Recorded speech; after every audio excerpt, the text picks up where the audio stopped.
സമ്മാനം ഉണ്ടോ? പ്രോത്സാഹന സമ്മാനമുണ്ട്, പ്ലേറ്റ്.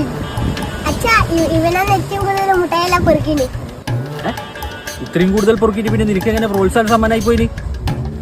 അതച്ഛാ എന്റെ ഒരു ക്രഷ് ഉണ്ടായിരുന്നു മത്സരത്തില്, അതുകൊണ്ട് ഓക്ക് കുറച്ച് മുട്ടായി കൊടുത്തു പോയി. അപ്പൊ ഒന്നാം സമ്മാനം എന്നാ? ഒന്നാം സമ്മാനം 1000 രൂപ, രണ്ടാം സമ്മാനം 500, പിന്നെ പ്ലേറ്റ്. ഓ, ഒരു ക്രഷിനെ കണ്ട 1000 പോയില്ലേ? പിള്ളേരെ കൊണ്ടൊന്ന് പിച്ചിരിപ്പിച്ചിട്ട് പൈസയാക്കേണ്ട പരിപാടിയാവുന്നല്ലോ. അത് ഈ തവിട് പൊടി മാധവനുള്ളപ്പോ നടക്കൂല.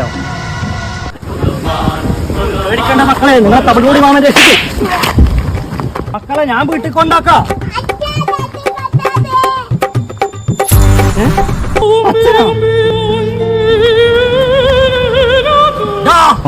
അയ്യോ